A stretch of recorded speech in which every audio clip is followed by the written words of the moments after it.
नमस्कार दोस्तों, मैं अमित मुदगल समाज सेवी आज आया हुआ हूँ आस्था माता जी के घर में। ये वो माता जी हैं जो किसी भी नाम की मोहताज नहीं है, क्योंकि दुनिया इनके चेहरे को जानती है, बाखूबी पहचानती है। ये सनातन धर्म की सेवा करने वाली वो माता है जिनका नाम पूरे विश्व में आस्था माता जी के नाम से, आस्था माँ के नाम से लिया जाता है। और आज हम इनके पास आए हैं कुछ जानने के लिए, सनातन धर्म की जो कमियां हैं और जो लोग आप देख रहे होंगे कि इन्फ्लुएंसर हैं, यूट्यूबर हैं बहुत सारे, वो क्या कर रहे हैं कि सिर्फ अपनी वीडियो बनाते हैं, अपने आप को, अपने चेहरे को चमकाने के लिए जो काम कर रहे हैं, क्या उससे सनातन की जीत होगी? या अगर हम बात करें कि इस समय एक मुद्दा बहुत गर्म चल रहा है जो पूरे हिंदुस्तान में बहुत जोरों से छाया हुआ है, जो लव जिहाद का जिसको मुद्दा कहा जाता है, लव जिहाद के बारे में भी आज हम माता जी से जानेंगे। और साथ में जो ये इन्फ्लुएंसर हैं बहुत नए नए, अब मैं नाम नहीं लेना चाहता क्योंकि इशारा ही काफी होता है उनके लिए, क्या ये अपनी इन रील बनाने के माध्यम से, या ये जो रीलें बना बना के डाल रहे हैं, जिहादियों को गालियां दे रहे हैं, मुसलमानों को गालियां दे रहे हैं, क्या ये किस हद तक सही है?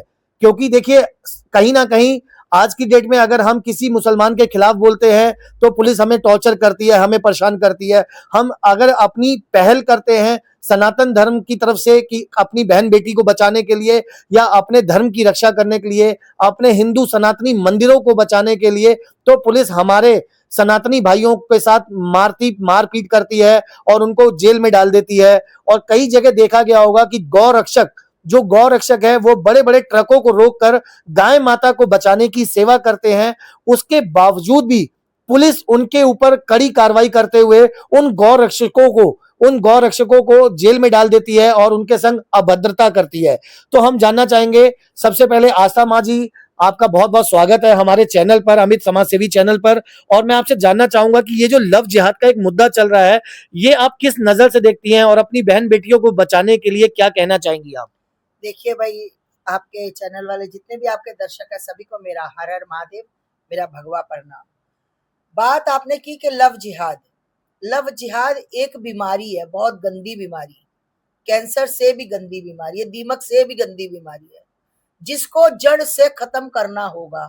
और जड़ से खत्म वो बीमारी तब हो सकती है, कहते हैं ना, कैंसर के लिए हम जगह जगह जाते हैं, किसी को डॉक्टर को दिखाते नहीं। ये जो लव जिहाद वाली बीमारी है, ये सभी सनातनी अगर इकट्ठे हो जाए तो ये बीमारी आराम से खत्म की जा सकती है, क्योंकि ऐसी कोई बीमारी नहीं जिसका इलाज ना हो। बिल्कुल ठीक है। ठीक है। और इलाज इसका इतना अच्छे से बांध दिया जाना चाहिए, इतना अच्छे से बांध दिया जाना चाहिए, अगर कोई लड़की की तरफ देखे तो वो भगवान की तरफ से ही अंधा हो जाए कि ना ना ना, इधर नहीं देखना, कुछ भी करो इधर नहीं देखना। तो ये हमारे में कमियां है, कुछ जो लव जिहाद हो रहा है ना, हमारे में कमियां हैं, इसलिए ये लव जिहाद हो रहा है भाई साहब। तो माता जी, आप अपनी बहन बेटियों को बचाने के लिए कैसे क्या कहना चाहेंगे? क्योंकि अभी एक बहुत रिसेंटली एक किस्सा हुआ है मोनालिसा का, और एक कनिका शर्मा का, और एक जो मतलब बड़ा पाव गर्ल है, नाम मुझे नहीं पता, दीक्षित नाम है उसका, चंद्रिका दास दीक्षित। हाँ। तो ये सब हिंदू लड़कियां, ये जो प्रोपोगेंडा चल रहा है, इसके लिए कैसे क्या कहना चाहेंगे आप? देखो भैया, मेरे गले में ना अभी अंदर था, ये देखो मेरे गले में हमेशा ये सुअर का दांत रहता है। अच्छा, सुअर का दांत? ये जंगली सुअर का दांत है। अच्छा। और मैं बस यही कहना चाहूंगी, अगर बहन बेटियों को बचाना है तो सुअर का दांत पहनाना है। जब सुअर का दांत पहनाओगे तो कोई सुअर नजदीक नहीं आएगा।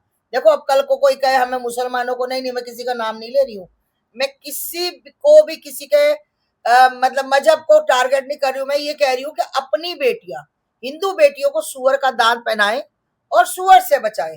अगर सुअर का दांत आपके पास नहीं है तो मेरे पास पानी बनाकर ले जाए, उसके पीने से भी बहुत फर्क पड़ता है। और मैं आपको बता दूं, कहीं ना कहीं घर से जो परवरिश मिलती है ना अमित भाई, उसका बहुत बड़ा फैक्ट होता है। आजकल माओ के पास टाइम ही नहीं है। आजकल 24 घंटे माँ खुद फोन पे लगी रहती है, बगल में बैठी धीरे धीरे बेटी लगी रहती है, हम बाबू चोना मम्मी बात कर रही है किसी से। तो जब मम्मी अपना लगी हुई है, वो बाबू छोना लगी हुई है, तो भाई बेटियां तो फिर लव जिहाद तो क्या, कई कई जिहादों में फंसेंगी।